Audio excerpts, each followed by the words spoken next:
Welcome to the Cemoh Marketing Podcast, where we interview business owners, leaders, or marketing professionals to find out their lessons and stories for success.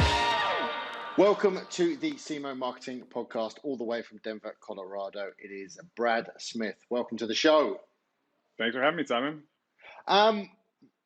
Very quickly, let's tell everyone who you are, because you're doing two CEO roles at the moment for a business called Codeless and a business called Wordable. So let's explain Codeless first to everybody. Cool. Yeah. So Codeless is a content marketing, content production company. We do something like 300 or 400 articles a month for very large software companies like Monday.com, for their big ones. Also, a lot of it's like SEO based, a lot of it's like growth based, but with like actually good writing. That's the difference. The typical SEO writing in air quotes. We probably work with something like 60, 70 writers at the moment. So it's a large team. One of the things we do is manually upload, format, optimize content for every client across, a couple hundred articles. So we were actually a customer of Wordable before it went up for sale about a year ago. We decided to acquire it because, like I said, we do that stuff manually already in-house, and we kind of see the need for hopefully automating all that soul-sucking, time-consuming stuff. So that's the other gig that you were alluding to is Wordable. We just rebuilt it and relaunched it, and excited to hopefully automate a lot of crappy content marketing things. So how do you split your time then if you're trying to do both of those, or is the view that eventually sort of Wordable will have its own CEO? What's the sort of theory behind that? Yeah, so thankfully, Codeless, it runs pretty smoothly in that it's been around for a while. We have a great team.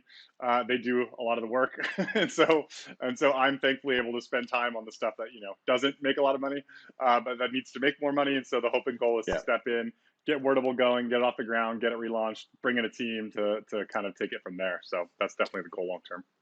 You joked about that typical SEO writing a moment ago. What's bad SEO writing? What's that typical SEO writing that you see out there? Yeah, there's two big things I see, two big issues with it. There's a lot of issues, but the two big ones I see are it tends to be very generic and watered down. Meaning the actual information on the page, the actual writing or recommendations or whatever, tend to be like super, super thin, which might work in some areas for like consumer products. Think, $5, $10, $20 e-commerce products. Like those types of readers aren't going to care that much. And they aren't going to do all the research. But once you get into complex services, anything technical, the reader is just going to see through that stuff and know automatically that this person doesn't know what they're talking about. The second issue is it tends to be very, very like copycat and robotic. In two different ways. Either they're just like following what amazing tools like Market Muse that we use and ClearScope and other ones to recommend things to better match search intent, to recommend things we should be writing about. People just take that as gospel and they don't really dig in. They don't really add customer stories. They don't really add any nuance. The other issue is they'll just, a lot of times, writers who aren't subject matter experts themselves, they don't always know what they're talking about. So they just regurgitate like what's already out there. They regurgitate what's already in the space. When again, in a lot of cases, in any kind of like technical field, nothing's ever black and white. Yeah. So all right, that's the bad stuff. You guys are writing the good stuff. Is there kind of three? Is there kind of? I mean, obviously, there's a lot of things that need to be in a good article, but what are your top three to sit there and go, this is what makes, these are the top three that make really good SEO writing? Yeah, definitely. I think the first thing is if we're talking about SEO writing specifically, then it does need to match search intent. So if I look at the top, if one article and I look at like who it's potentially ranking against or trying to rank against, let's say those are all list posts, and this one that you gave me is like a landing page or a product page.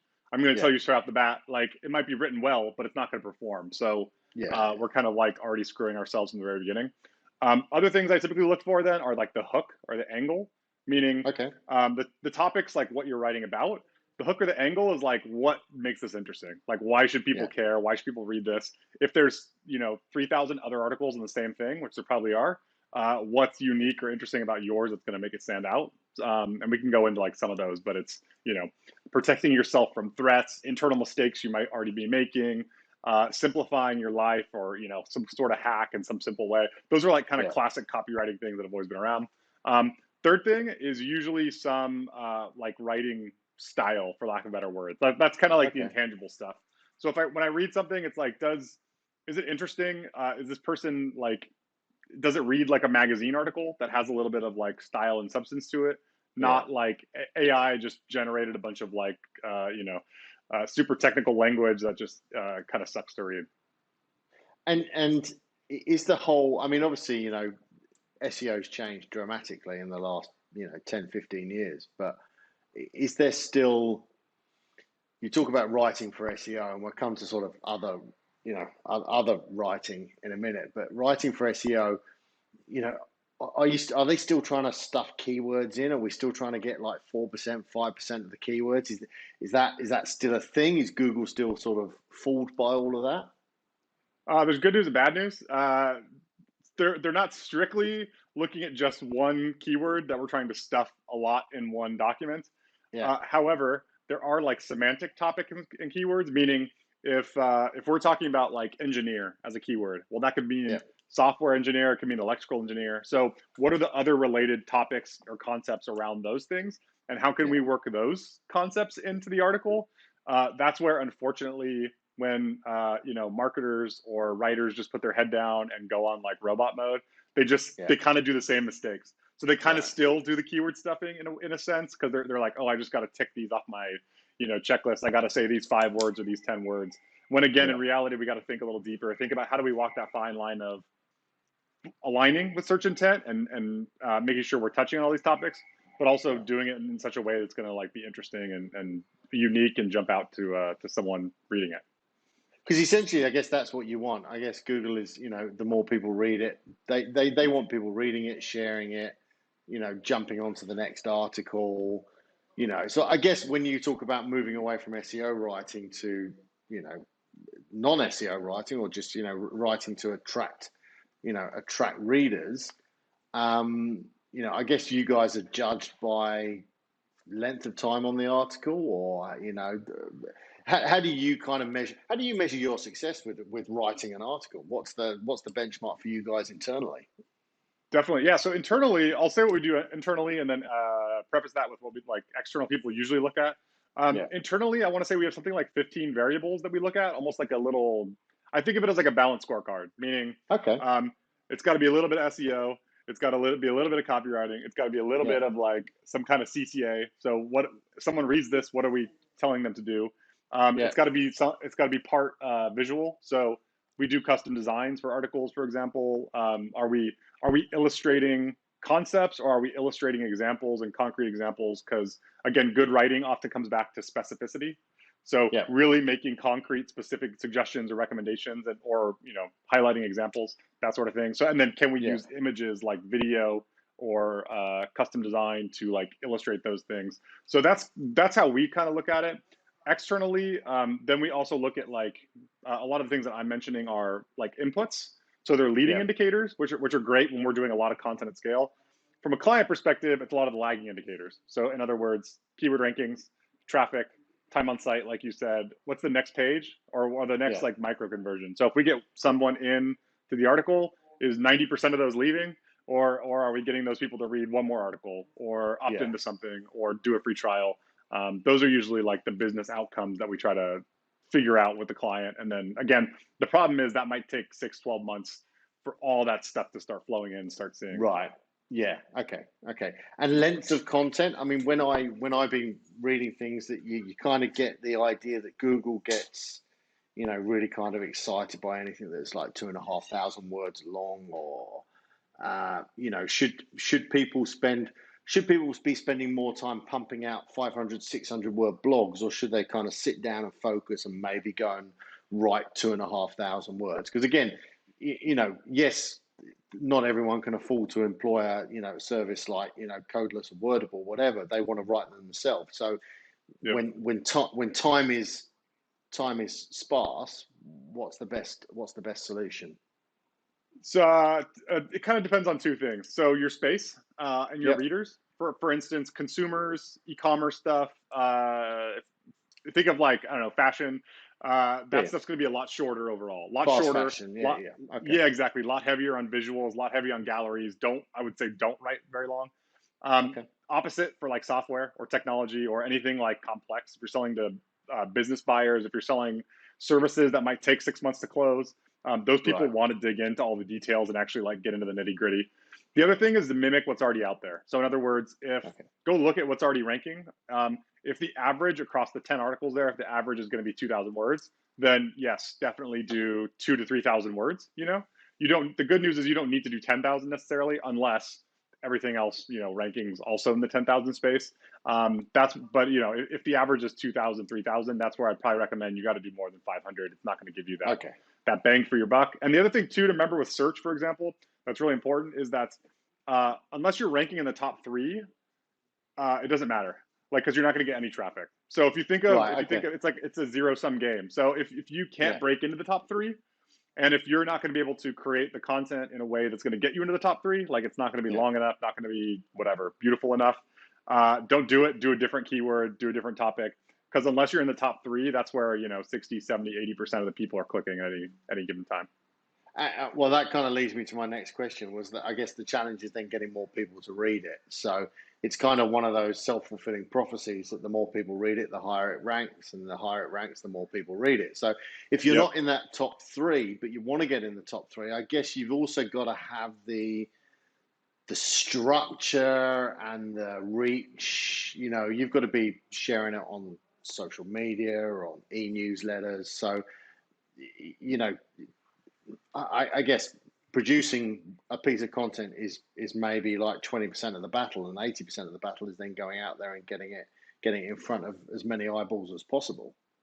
For sure. And also selection of the topic and the keyword in the first place is a huge percentage of that too. So kind of like I mentioned, if you're trying to rank for something really competitive against really large websites, it might take you 3 years to crack into that, in which case don't do it.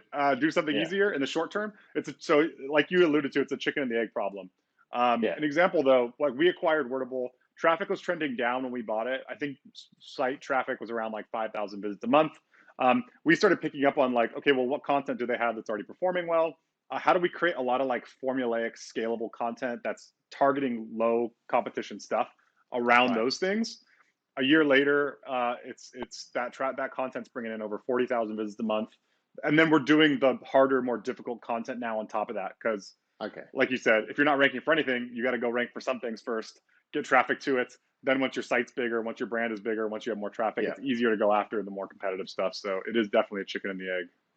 So I guess then the golden question at that point is your keyword research. So, you said before you start doing anything, you want to sit there and go, what are we going to write about, or what are we going to create content about? And I guess to me, there's two things. There's number one, what keywords are trending, what, where the traffic is, and I'll be interested to find out what you use around that. But I guess the other question is then what other trending topics are there that aren't necessarily appearing in search, keyword results. So where do you find out all of that information? Because I still use the Google AdWords tool, and I every time I use it, I feel I should be using something better. But what sort of works for you guys? Yeah, definitely. So that tool is great for commercial keywords and topics, meaning typically bottom of the funnel stuff. The good news about that is it's going to hopefully convert more of the people that read it. The bad news is it doesn't give you great like top of the funnel suggestions, which are more around like education, information, common questions, common problems. For instance, if you sell, I don't know, like air conditioning units, someone is not going to immediately go to like brand air conditioner, whatever discount. They're not going to immediately go to. Usually, it's like why did my air conditioner break down? Air conditioner is running loud and I feel air, but nothing's coming out. Like they're going to go to those problems, and usually that kind of stuff, kind of like you're referencing, you can find them in two different ways. Trending topics like Google Trends is a really easy place to go. Okay. That's going to help you find like more topical stuff that's recently, and you can see the trend over time. So you can see like in the last year or two, when COVID hits and everyone's spending their time at home. And they want to redecorate their house now, or they want to like, you're probably going to see this huge uptick in like air conditioning repairs, painting my house, like all those types of things. So it's the reason you want to use something like that versus Ahrefs, which we use for traditional keyword research. A lot of those like trending things or things that spike aren't Yeah. always the data is not always available. The historical Yeah. data is not always available in Yeah. like an Yeah. Ahrefs or in a Google Keyword Planner. So for all other like evergreen topics, traditional keyword research, we use Ahrefs because I really like two features on there. Number one is like the parent and related feature. So I can not just look at Okay. one keyword, I can look at like everything around it.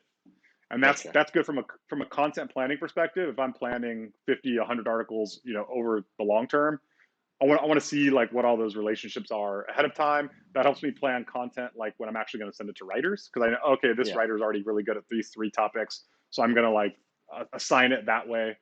The other thing I really like about Ahrefs data is the competition stuff, and specifically around links. So Okay. once I start looking at what's actually ranking and what it's going to take to compete, from a link building perspective, what is it going to take? So how large are those websites?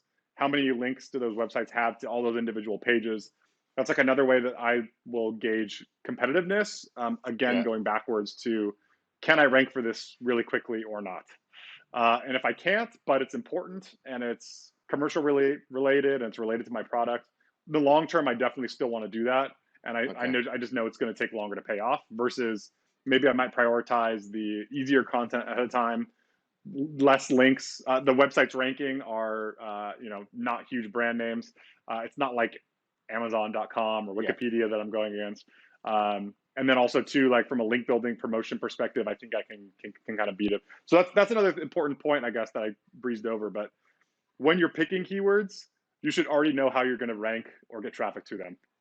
Right. And if you Okay. same conversation applies. If you don't Yeah. know how you're going to get 10 links guaranteed to this page, maybe don't do it. Like that's another Don't do thing that it. Right. people should be planning in ahead of time, and they don't always. And everyone kind of, depending on who you read and what videos you watch, the whole backlinks thing is very, it's still important. You still need to get links back to, you write an article, you still need to get people valid links back to that article. Yeah, definitely. I mean, and especially the smaller the website, or like the more large indirect competitors, the more important it is. So Yeah. again, if you're Amazon.com or whoever, or if you're like Forbes, so a lot of times in content and SEO, you're not competing against direct competitors. You're competing against indirect competitors, just for like real estate on the on the SERP, on the search engine result page. So even though you don't think you're going to compete against Amazon for something, you might if you actually look at what's already ranking in Right. your space. So that's definitely one of the challenges, is figuring out, okay, well, in those cases, maybe I can't compete with them because again, they don't need a lot of links, but I probably will, just because they're such a huge website and their brand awareness. Think of link building. People get caught up in the trends and the shiny stuff. Think of link building as like PR, and think Yeah. of when we talk about like site authority or domain authority, think Yeah. of that as just like a proxy for brand awareness. So Yeah. if you're driving brand awareness, it's the same goals at the end of the day. So don't get too caught up in like the nerdy. Don't get caught up for doing like link building just for the sake of doing link building, if that makes any sense. Yeah, absolutely. So I guess then, you would probably get 10 times what we get, 100 times what we get, but we get the emails saying, can I guest post on your site? People offering even to pay for it and things like that. When you're producing content for, let's say, Monday.com, are they taking some of those articles and going and putting them on other people's websites and linking back, or are they kind of keeping the content to themselves? Is there a difference in value of doing that? Yeah, so we're doing content just for their own site, just for their own domain and brand and everything else. Again, a large brand like that often has they often have better leverage, and they have more people Yeah. saying yes to them. So, for Yeah. instance, if we did a huge guide for them that was like, I don't know, 300 different project management tools, pros and cons and walkthroughs, and like all these, like this super, super long detailed guide. And so if we look at, okay, who's already talking about project management tools, what journalists are writing about project management tools, like, and then you go to those people and you say, hey, we just put together this huge guide. If you're a huge brand like that, then people usually say Yeah. yes to you, of like, hey, I would love to feature that or send it out or whatever. Yeah. If you're a small brand, they're probably not going to listen to you. So that's where you got to get a little more like creative. Again, depending on your space you're in, smaller brands try to piggyback on bigger ones. So like, what can you offer them? Can you run a contest with a bigger brand in your space? Think of like not competitors, but think of like other people in the space. An example that I worked with a travel company years ago, and we partnered with like a hotel and like a local car company, and like I think we just covered the airline flight, but we created like a little, hey, we're going to send you on a free trip to this location, and you'll get a free like attraction, and we're going to set this little agenda for you in the free hotel, and it's all expenses paid, all that kind of stuff. And all the partners in that just threw in their own product and service. So it didn't, like, out of pocket, it didn't cost anyone that much. But we were able to go out and cross promote this thing to like a much wider audience. And again, what we're talking about here, a contest and promotions and PR, it's all going to drive good links at the end of the day if you're doing it right. And it's funny that you kind of talk about all those things, and when somebody talks about SEO and content, all of a sudden these things are all kind of meshed together. There's this kind of ecosystem. Well, this is essentially what marketing is. It's this ecosystem and lots of different activities that are all kind of working together to create this bigger result. So, SEO people sort of sitting there, isolated on their own in their own little office and not taking into account everything else that goes on in marketing are probably doing themselves a massive disservice. Yeah, definitely. Because like you said, the good news about all this stuff is that the impact in one area influences the impact in the other areas. So with the example I just gave you, we were talking about increasing brand awareness, cross-promoting to other people's newsletters, our customer bases, driving links. We also did one with bloggers, and we sent bloggers on a trip, and then we got them to create free content for us for our sites and free video. That would cost us a lot of money out of pocket. So all these things, it's like this little virtuous cycle where, again, if you think back like 10, 20 years ago, running radio ads in one space doesn't necessarily get you a better response rate on your direct mailers or vice versa. Like you don't have that integration. So I think that is the good news. It's more complicated today because there's more moving pieces, but over time, the leverage of different activities should definitely pick up and build on one another.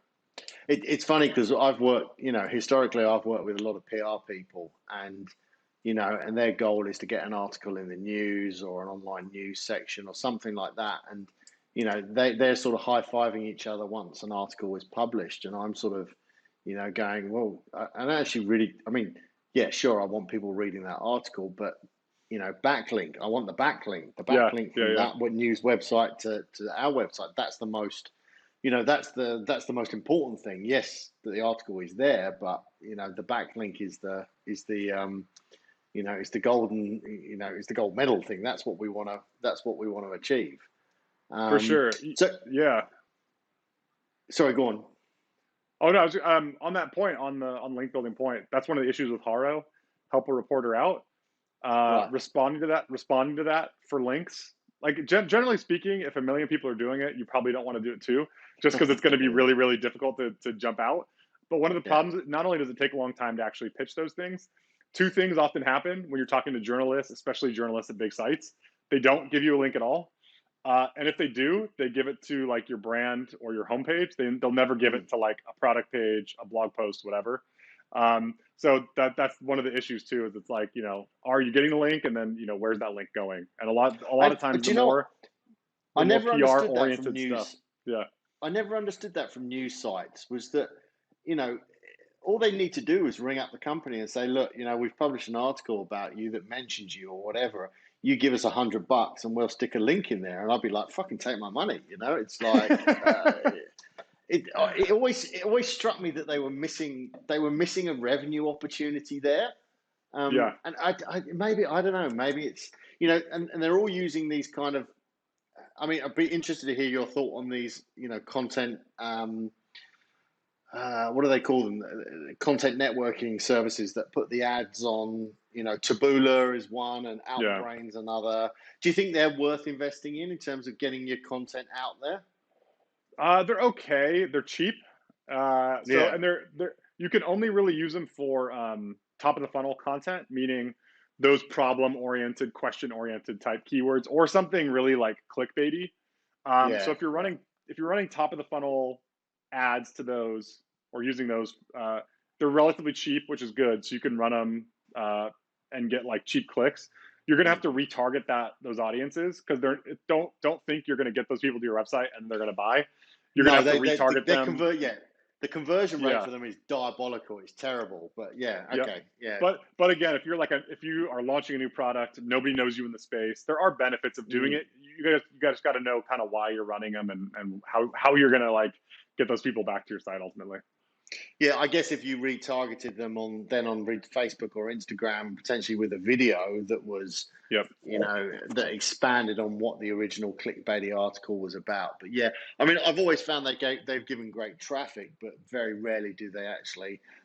I'd always see them more as brand awareness. So where I've used them successfully is with bigger brands that aren't necessarily trying to sell anything online. They're just trying to reinforce potentially the authority of their brand. We did it with a big insulation brand. It was all, and obviously we do it leading up to winter, and saying 3 ways to make your house snug warm this winter, and it comes through and they learn about the brand and they learn about the product, and then when they go to the big Bunnings warehouse, which is the Home Depot or whatever you guys call it over there, but then they see the brand. It's about just being exposed to that brand and then triggering it when they're out there in the retail space. So definitely. Couple of sort of final questions. PDFs and downloads, does that still work? I mean, everyone and his dog has created downloadable PDFs and books that ebooks that you need to sign up for, gateways and blah blah blah blah. Is it better just to say, just have the information, just read it? We don't want to try and get an email off you. Usually yes. So for example, for a case study, for instance, you see this a lot in like B2B or services. If I'm giving away, or if I'm trying to give away a case study, putting up an email is going to, on the one hand, it's going to limit the number of people who see it. On the other side, or the counter argument to that is like, well, I only want qualified people to look at the case study. But again, it's one of those things where it's like, is the information in there like really that interesting or valuable or unique that you need to hide it? Don't I want more people to see that, to try to increase the number of people who are actually going to reach out for a trial or demo or, a instant quote or whatever. So I'm a fan usually of that type of information, just like opening it up and letting people check it out and letting more people see it, the better. Again, you can retarget those people. So you can still tell if people click on a certain page, they read something. The alternative to that is if you're doing some sort of, 2 ways to go think about it, like a course or some type of like multi-part series where you want to like drip and nurture someone over time, that you can gate, because you can deliver like one, episode, one video a day sort of a thing for so many days, and then try to sell them after that. The other spin on that, of course I'm now forgetting, is there was one other spin on that, and it was really good. Maybe I'll come back to it if I remember. If we think about it in a minute. Well, I'll leave you with my last question, and maybe this might trigger your brain. You mentioned a word, clear scope, earlier on. AI content writing. My business partner gets really kind of excited about how an AI is going to just write these articles and keyword description and all this kind of stuff. Do you think that'll ever do you guys out of a job? Or is it something that perhaps the AI still can't quite get it? Where's your thought on all this?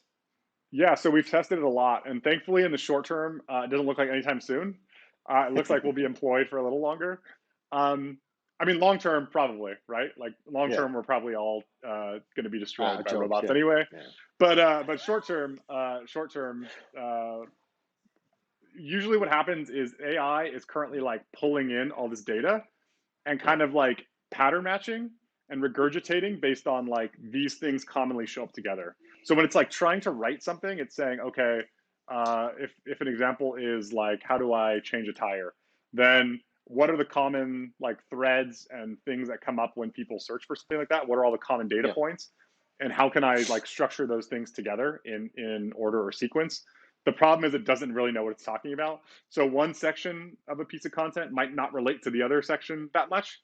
They don't build, like, usually when you're writing, you introduce one section and then build on it in the next section, and you try to like build on like what the readers, you know, now learned.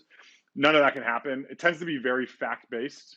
So in other words, it's very concrete, very black and white. Again, it's a robot. So think of like, what is blank? It could do that type of a query, that type of a keyword pretty well. So like, I don't know, what is a migraine? Like, what is a migraine? It could do that sort of content decently well.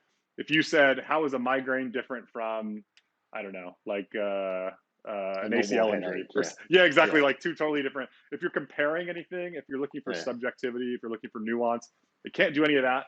It also can't do style or copywriting. So for instance, if you're trying to like inject personality in something, if you're trying to make something readable, interesting, inside jokes, jargon, it can't do jargon. It can't do all those little things that get the reader to kind of like understand, oh yeah, this person is on my side. They know what they're talking about. They kind of understand my pain points.